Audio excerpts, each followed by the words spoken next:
Bonjour tout le monde, je suis à Bastia-Libert et là aujourd'hui je suis avec Jean-Marc Philibert qui prépare une liste citoyenne à Nîmes pour aller à la mairie. Voilà. Bonjour Jean-Marc. Bonjour Bastien. Écoute, heureux de te recevoir à Nîmes.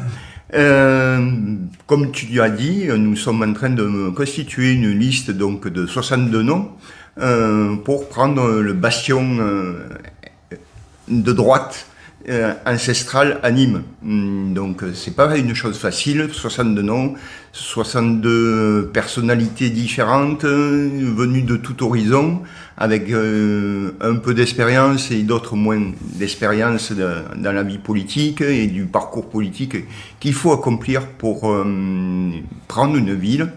Et donc c'est très intéressant humainement, déjà. Ça c'est le premier point. Et notre liste elle s'appelle Vivons Nîmes. Donc ça veut bien dire ce que ça veut dire. Ça veut dire que nous sommes tous des Nîmois et que nous voulons arriver à refaire vivre la ville autour de son identité, autour de Nîmes. Et Nîmes est une ville qui est très ancienne, où on a des monuments historiques, où on a même des monuments préhistoriques. Je pense au menhir de Courbessac. Donc c'est quelque chose qui est vraiment enraciné. Un leader, il va voir comment tout le monde agit et réagit à une problématique locale, une problématique nationale, internationale. Et c'est le leader qui doit faire le tampon. Le leader est obligatoirement un sage.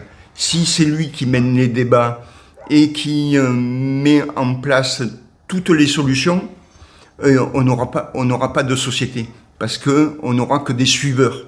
Et donc on va recommencer exactement le même schéma que ce qu'il est actuellement, avec un élu et des suiveurs derrière. Et donc ça, c'est pas ce que nous recherchons. Nous recherchons vraiment que les idées viennent d'en bas et arrivent à se concrétiser à travers ce leader. Et c'est ce leader qui va, dans beaucoup de cas, porter cette parole de la masse. Et, tu sais qu'aujourd'hui il y a beaucoup de gens qui sont un peu échaudés par les leaders, qui se sont sentis trop utilisés, manipulés par certains leaders. Est-ce que pour rassurer les gens et pour permettre à une espèce de retour en arrière, tu prends des choses comme vous prenez des choses comme le RIC, le mandat révocatoire, des assemblées citoyennes qui permettent justement de statuer sur ça? Bien sûr, bien sûr. Ce qu'on a mis en place dans notre projet de programme, c'est qu'avant chaque conseil municipal, on va limiter les conseils municipaux à 2 heures. Déjà, pour nous, c'est comme ça et c'est pas autrement, parce qu'au bout de 2 heures, on n'arrive plus à réfléchir correctement. Et avant chaque conseil municipal, on fera un conseil citoyen. On va mettre des règles pour pas que ça soit la foire d'Empogne, etc. Mais les questions, il y aura des questions posées par des citoyens ou par des groupes de citoyens. Ces questions seront débattues en conseil citoyen avec tous, avec un temps de parole, avec quelque chose, une organisation quand même. Et à la suite de ça, ça passera par les élus. Les élus feront étudier ça à l'administration, qui nous fera des retours pour savoir si c'est OK ou pas OK, faisable, pas faisable, à quel coût, etc.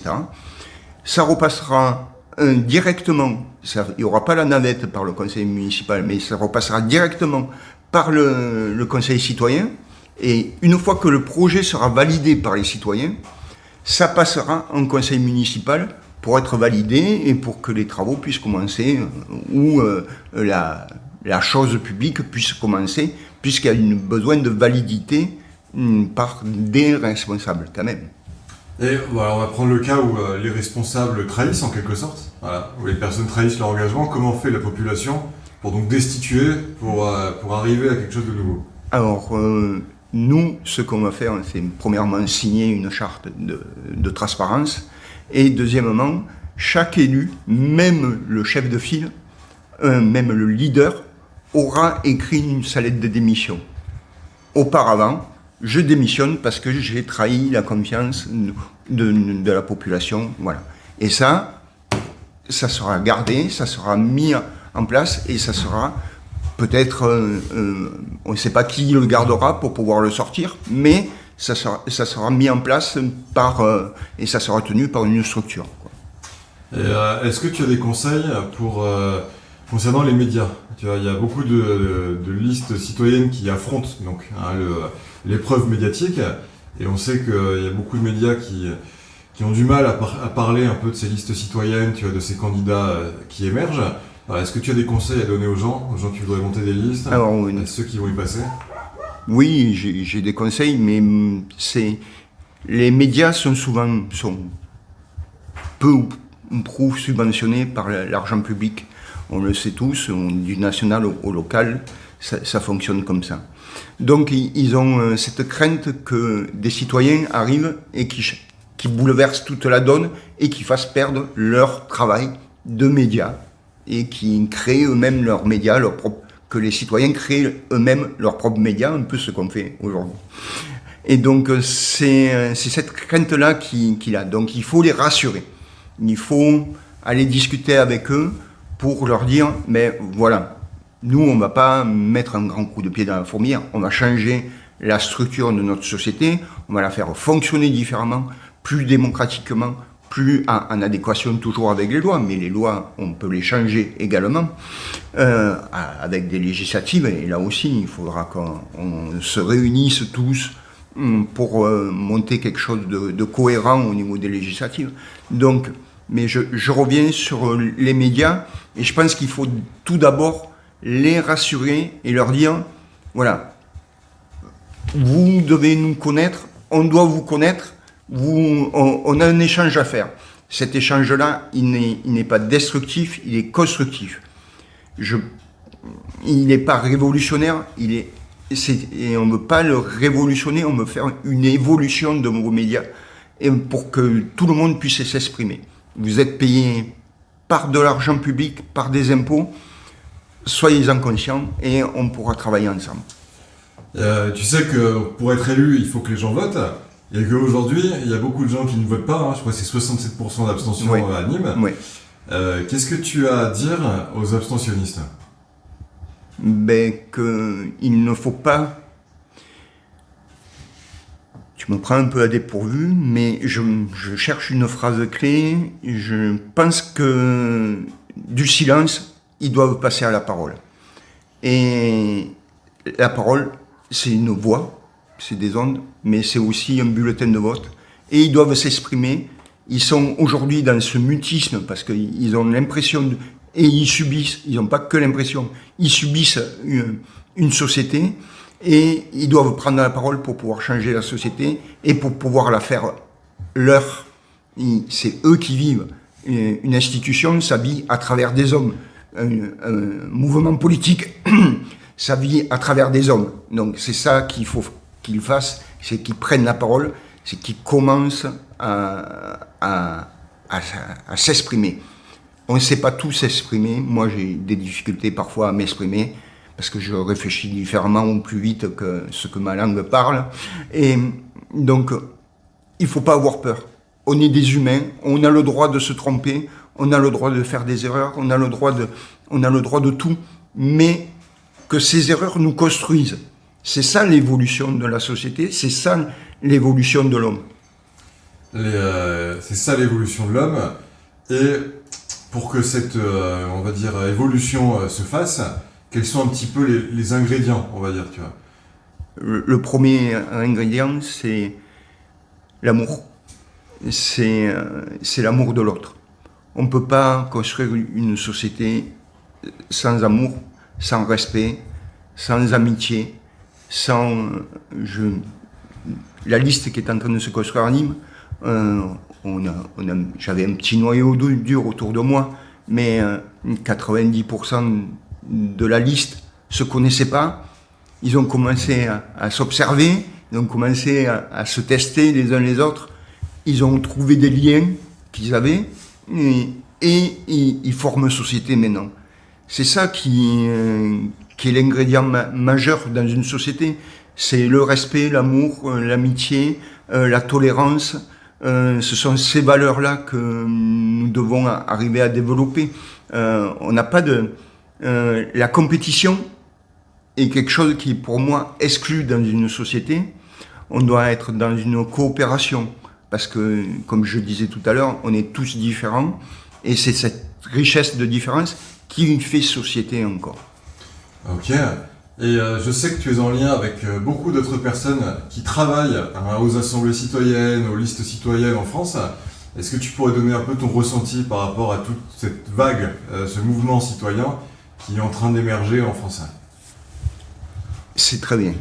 C'est quelque chose qui est exceptionnel. Je pense que ça n'existait pas il y a 20 ans de ça, quand j'ai fait un peu de politique dans les partis politiques, ça n'existait pas. Il y a 20 ans de ça, moi j'ai fait Nîmes Écologie Citoyen, et c'était une des premières listes citoyennes à Nîmes. Alors, basée sur l'écologie également, mais citoyenne. Et on voit toute cette émergence de groupes au niveau national qui devraient prendre un leader, non pas des égocentriques, mais des ambitieux. Je pense qu'il y a beaucoup de gens qui pensent qu'à eux.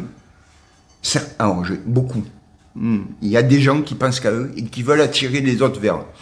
Et c'est pas comme ça qu'on va faire. C'est pas comme ça qu'on va y arriver. Je pense que ces leaders-là doivent se réunir et dire, ben voilà, on va mettre en place un autre système d'écoute et de tolérance entre nous. On peut pas... la démocratie, elle se joue à plusieurs niveaux. Elle se joue au niveau local et elle va se jouer au niveau peut-être régional et national. Donc, cette démocratie, elle ne peut pas fonctionner avec un grand nombre, un très grand nombre, ça peut pas fonctionner. Parce que les sujets sont multiples et la vision des gens est vraiment multiple. Donc, je pense que ces leaders qui se disent leadership avec un groupe derrière de 5 à 50 ou à 1000 personnes, hein, c'est pas grave. Mais ce sont des leaders. Et ils doivent arriver demain à se réunir et à dire, ben on va mettre pour nous, on va mettre cette démocratie-là en place. On va mettre un système d'écoute, un système de respect, un système de connaissance, apprendre à se connaître, nous informer et nous former. Aujourd'hui, on n'a pas tous le même niveau d'information. Et ça, c'est super important. Dans une assemblée comme nous avions hier, la première des choses qu'on a fait, c'est qu'on a mis tout le monde au même degré d'information et de formation, pour qu'on puisse parler d'égal à égal. Autrement, si on a une disparité, eh ben, celui qui il va pas comprendre ce que l'autre dit. Donc, il faut arriver demain, à travers ces maisons des devoirs et des droits, à mettre cette équité pour tout le monde, ou cette égalité, là on serait plus sur de l'égalité, dans nos savoirs de la société. On ne sait pas comment payer une amende, on ne sait pas aujourd'hui, voilà. Il y a plein de choses que nous ne savons pas et que nous devons savoir pour qu'on puisse en avoir les droits. Donc, si on connaît les devoirs, on connaît obligatoirement nos droits. Et nos droits, c'est comment on vit en société. Voilà. Et pour finir, j'aimerais aller, on va dire en quelque sorte au début, puisque quand je viens ici, je découvre un texte qui est derrière, que je vais montrer ensuite, qui s'appelle La Coupe Sainte, c'est ça? La Cupo Santo. La Cupo Santo. Est-ce que tu peux me parler un petit peu de l'importance que ça a pour toi? Qu'est-ce que c'est? Bon, alors moi, je suis nîmois depuis 9 générations, donc j'ai cet enracinement. Et La Cupo Santo, c'est un texte qui a été, enfin c'est une chanson qui a été écrite en 1700, je ne me rappelle plus l'année, mais qui était l'unification de la Provence avec la Catalogne, et avec maintenant ce qu'on appelle l'Occitanie. Donc c'est vraiment ça qui est important, c'est que à travers cette chanson-là, on a fait unité, on a fait identité. Voilà. Ok. Bah, merci beaucoup, Jean-Marc. Et est-ce que les gens peuvent te trouver quelque part? Est-ce que bientôt il y aura quelque chose? Alors, le site est en cours de création. Et après, on a des Insta, on a une page Facebook, Vivons Nîmes. Vivons Nîmes. Ok, Ouais. très bien. Merci Jean-Marc. Merci à vous.